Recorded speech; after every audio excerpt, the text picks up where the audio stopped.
gentlemen, welcome to the Mystique Casino in lovely downtown Dubuque, Iowa on the banks of the Mississippi River.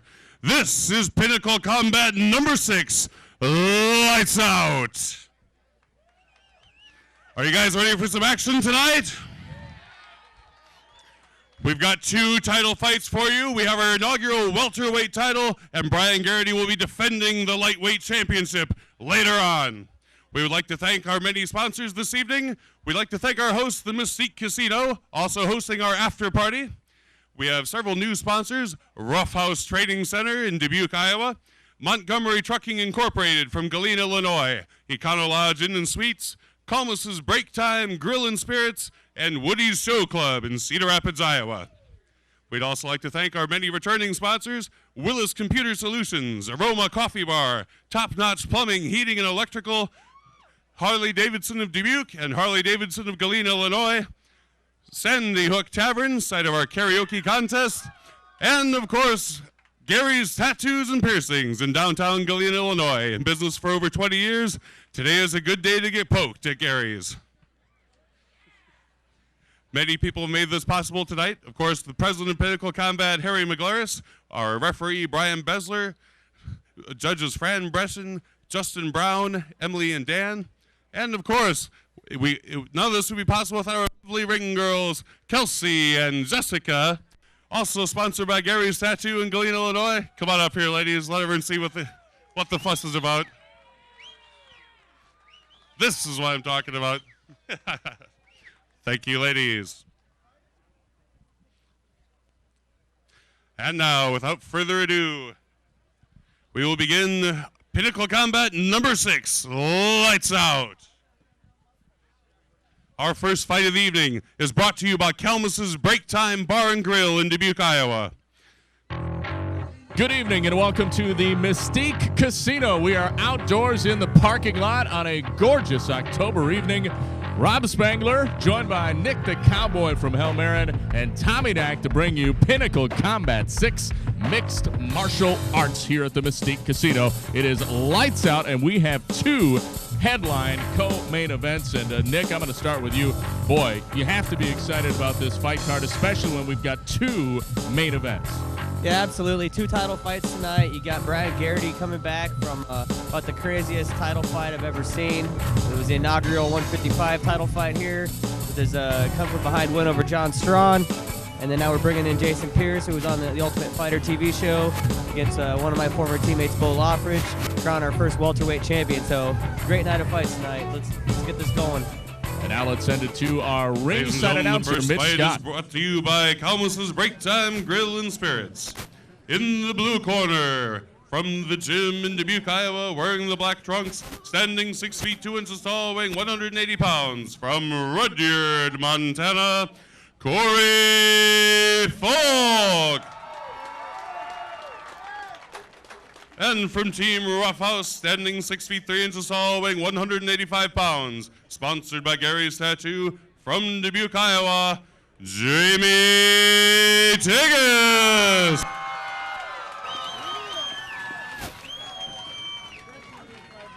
We are just about set for round 1. The fighters have been introduced. Tommy, I know you like to do the quick body check, and you look at these 2 fighters, they look quite a bit different, don't they? Yeah, but I've learned my lesson that way. I don't think that that's any indication of who's going to win or not win the fight. After Andrew Garden was hunting you down last show. And we are underway. Folk in the black trunks, Tigges in the red and black trunks. Tigges has a boxing background, a little bit of wrestling too, so I expect these guys to stand and trade for a little bit. Folk, a little front kick there for just a second. Fake jab. Just kind of feeling each other out, as Nick said, in the center of the cage. And now Folk, the aggressor. Tigges going to lock him up. Folk getting in some quick punch to the head. Tigges takes him down. Jamie Tigges on top of Nick Folk. Folk backed up against the cage. Folk holding the head there to keep him from advancing to mount position there. Seemed like Tigges took a few shots there just to get him on the ground. You think that was worth it? Yeah, I think so. You know, he closed the gap. He really didn't get take too much damage, so obviously that's what he was after, was a takedown. So and Tigges now is on top and has the mount, although Folk fighting hard from his back.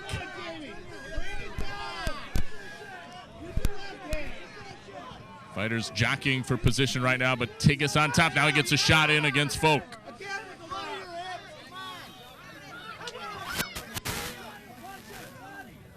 Folk pulling him in tight there so that he doesn't absorb any damage here. And Tigges just got a forearm smash to Folk's face. He looked for a roll there, but he didn't buck his hips up to lift him up off the mat. So all he really did was roll over and give him up his back. So some punches to the back here by Tigges. Now Folk trying to stand up. And he is standing up, and now he's going to try and spin Tigges, but he can't. Tried to use a headlock to get him off. Now Tigges is on top, trying to rain down some blows here. Folk pulls him back in, head tight against the chest.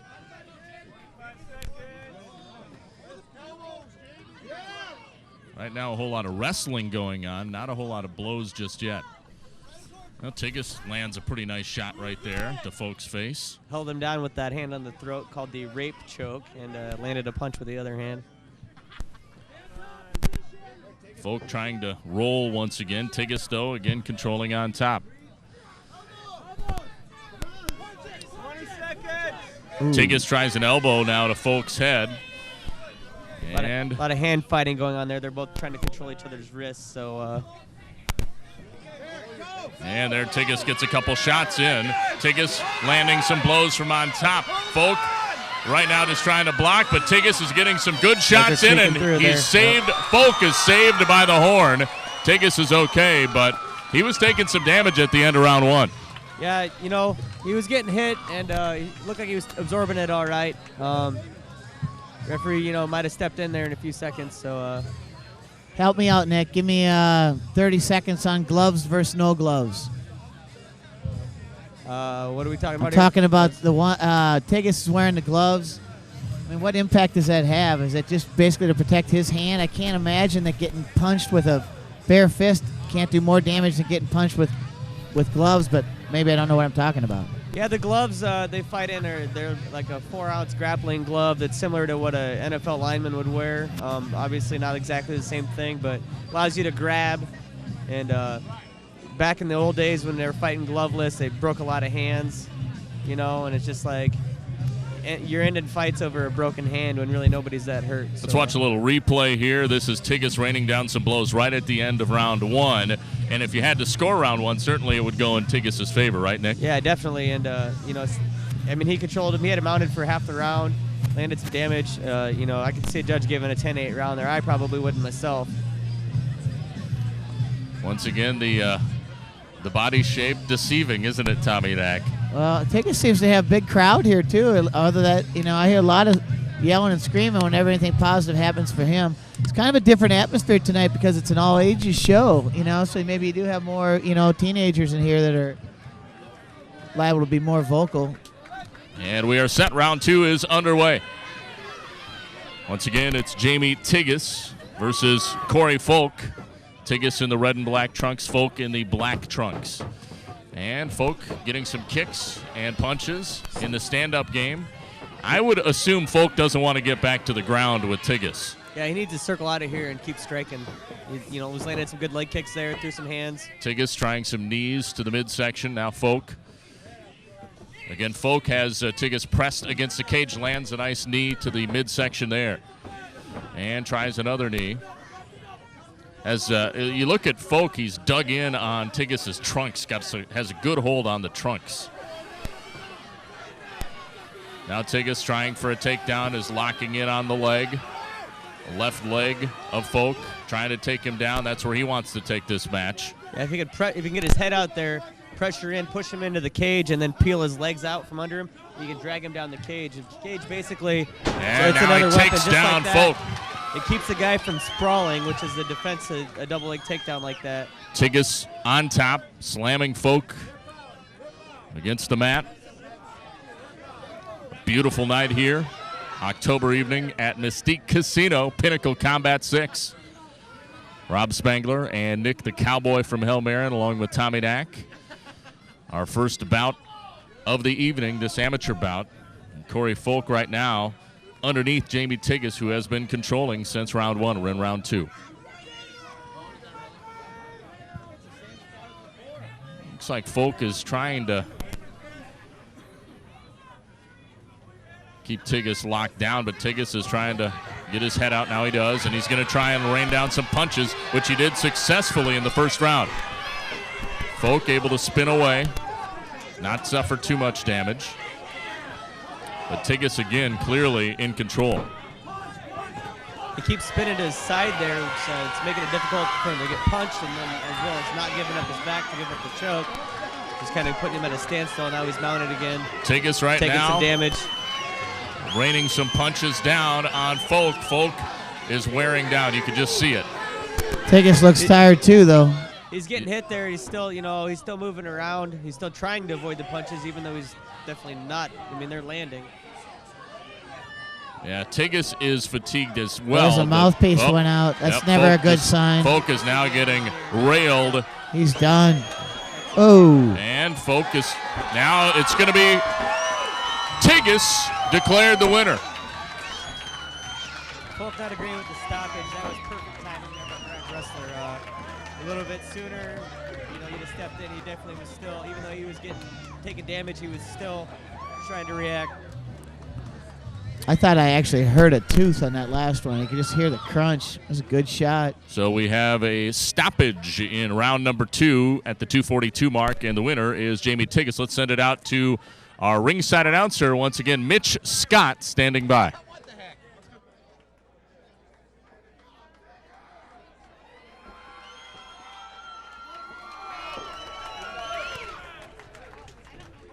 Ladies and gentlemen, with 2 minutes and 42 seconds in the second round, your winner by referee stoppage from Dubuque, Iowa, Jamie Tigges.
ladies and gentlemen, our third fight of the evening is brought to you by Willis Computer Solutions.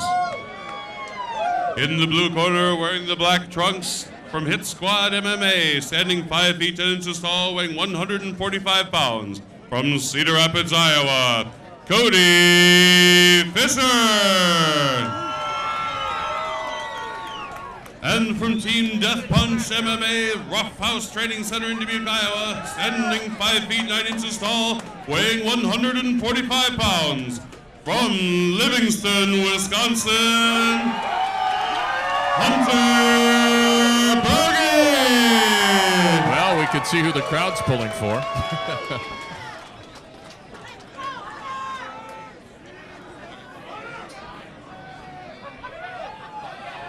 And we are just about set for round number 1. Third bout of the evening. It is Pinnacle Combat 6 lights out. It's a beautiful night. Casino. Beautiful night at Mystique Casino. It is beautiful in more ways than one, Tommy. Beautiful on the inside. And we are set. Here we go. Round 1 underway. Touch of gloves there. Couple swings and misses. Berge trying a quick kick. Now another kick. It's caught by Walker. Now Berge going in for a single leg. And he gets a takedown on Walker. Or Fisher, rather. Excuse me. Fisher on his back. Fisher's got a guillotine locked up. He's got the arm in there. Should be able to work his way out of it. Yeah, Berge in some trouble early here. He's able to fight out of it. Fisher underneath, Berge on top. Berge using his wrestling background to control here. Tried to slam Fisher down. Fisher has him locked in tight, though.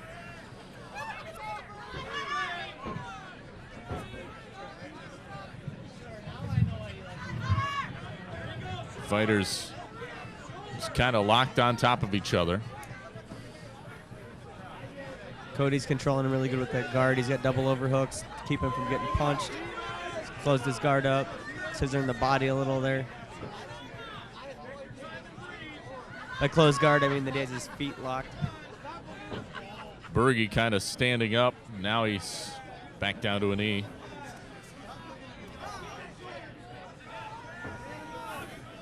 Almost looked like Berge tried for a headbutt there. Now a couple punches here from Berge. Berge gets his hands free and starts raining blows, but then Fisher gets out. Nice Little knee thrown by Berge. Well, Berge looking much better in his second fight here in Pinnacle Combat than his first. Fighters in the middle of the cage here. Front kick, caught, and a takedown by Berge again. Berge again on top of Fisher here.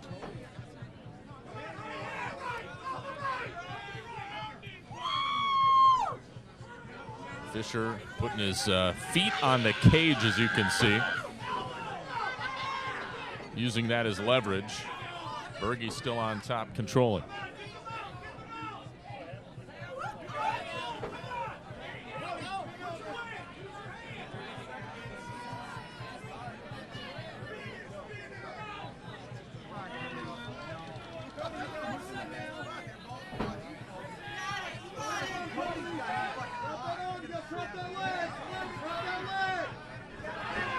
And Berge now gets back, starts raring, throwing in a few punches. Finally works his way out of that headlock.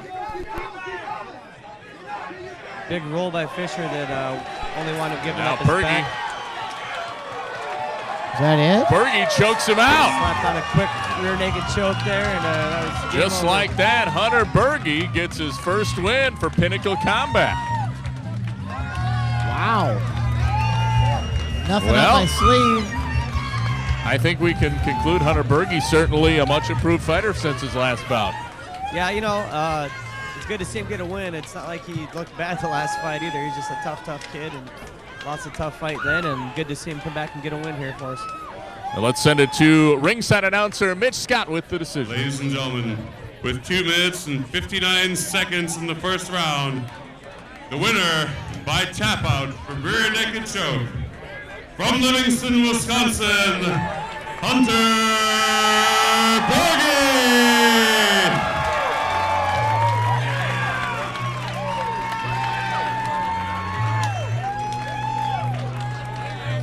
So another bout down. This time, stoppage due to a tap out, and Hunter Berge gets the victory in this featherweight bout. That'll take us to our fourth bout of the evening. This is a light heavyweight bout, so we're going to step it up weight class-wise as we have a couple 205-pounders. Andrew Bush out of Davenport, Iowa, 6'1", 205, 1-0 as an amateur, taking on Logan Taylor out of Darlington, Wisconsin. He's 5'11" and 3-0. All three of his wins, I was reading, have come via the knockout, so he likes the nickname, and we'll see if it sticks. Logan Lights Out Taylor. Yeah, his teammate Hunter Berge just scored a big win, so let's see if he can keep the ball rolling here. Darlington Redbird. Yeah, that's represent. Right. Darlington has one heck of a football team this year, too. Oh, do they? Let's flash back now to our last bout, and here is Hunter Berge raining down some blows on top early in this fight. Then Fisher escaped. We thank you for tuning in to MC22, your local sports and entertainment connection. My name is Rob Spangler, joined to my left by Nick, the Cowboy from Hell Marin. Yours truly. And Tommy Neck. Right here, baby. All night long. And here's the choke, the rear naked All choke. night long, like Lionel Richie. Hunter Berge locked in the rear naked choke. There's the tap. And there is the fight. Wow. Let's throw it once again to our ringside announcer, Mitch Scott, with the introductions. Ladies and gentlemen, our fourth fight of the evening is brought to you by Montgomery Trucking Incorporated in Galena, Illinois. In the blue corner, wearing the white trunks, representing the Midwest Martial Arts Group, sponsored by Body Bag MMA, standing 6 feet 1 inch tall, weighing 205 pounds, from Davenport, Iowa, with a record of 1-0, Andrew Bush. And in the black trunks from Team Death Punch and Montfortune, standing 5 feet 11 inches tall, weighing in 205 pounds, from Darlington, Wisconsin, Logan Taylor.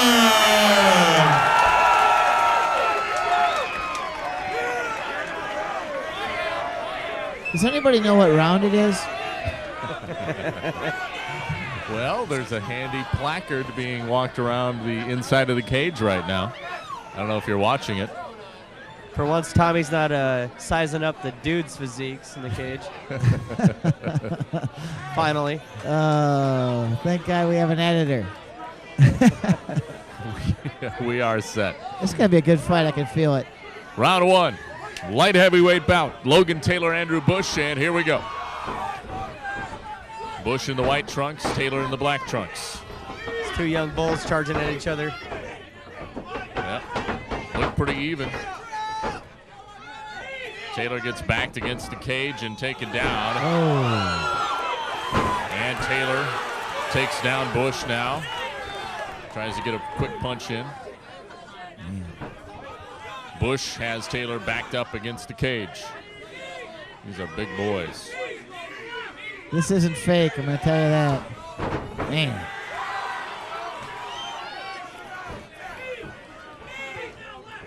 I think we've got a 19 and a 21-year-old here in the cage. It's been a really young undercard tonight. Two young guys. Bush on top of Taylor here.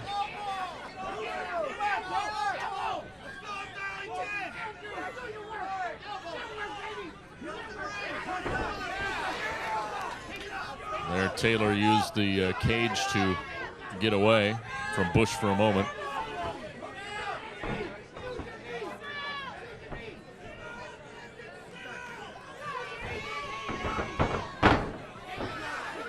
Taylor tried to stand up. Bush takes him back down. Now a couple knees to the thigh area. Bush still on top of Taylor here.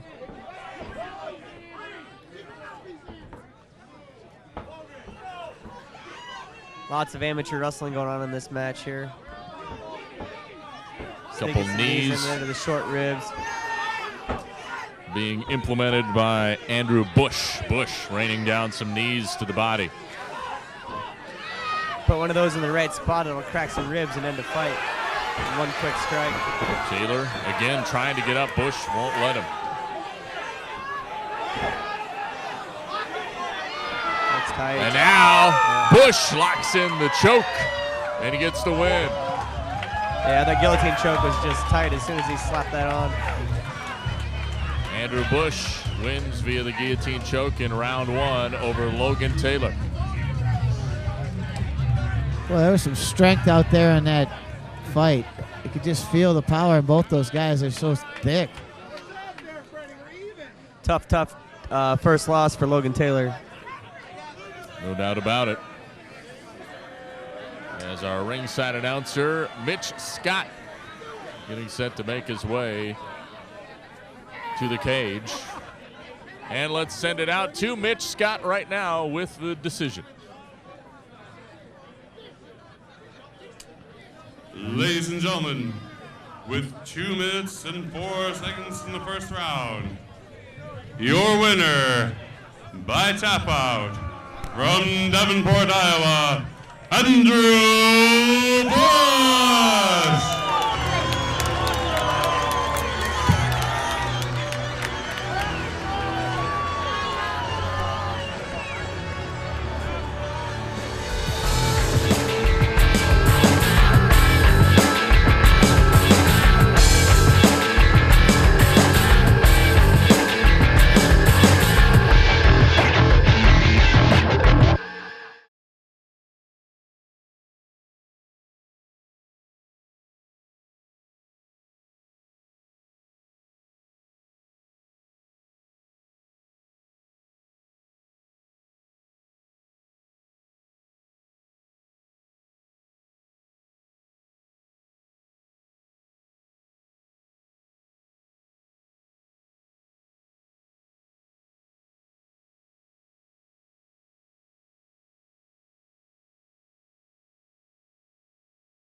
Fifth fight of the evening, brought to you by Aroma Coffee Bar in Wacker Plaza in Dubuque, Iowa.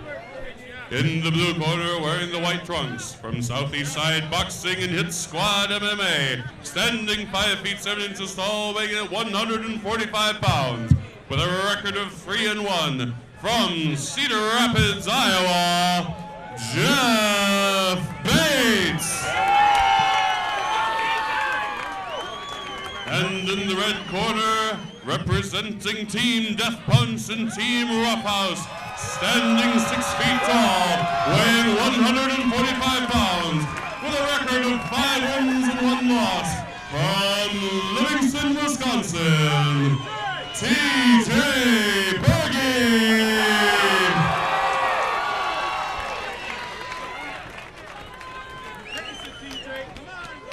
again, a lot of Team Death Punch followers out here tonight.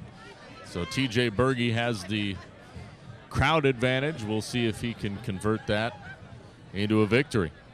He was beat via decision in his last fight. Maybe I say controversial because you and I both thought he had won that fight. Yeah, it was one of those fights where both fighters could have won every round. And, you know, it's just one man's opinion. And in a case of a judge, it's three people's opinions. So, you know, we disagree with them, but that doesn't mean they weren't right. We are underway, and TJ Berge quickly takes down his opponent, Jeff Bates. Slams Bates to the mat.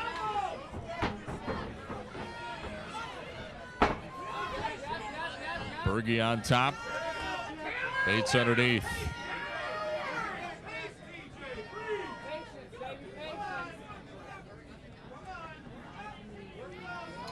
Berge looking to put his team above 500 tonight.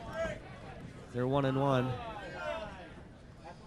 Berge picks up his opponent, slams him down again. Bates holds one of the CVFA 135 title belts too. So, said 3-1 and has a really tight armbar there.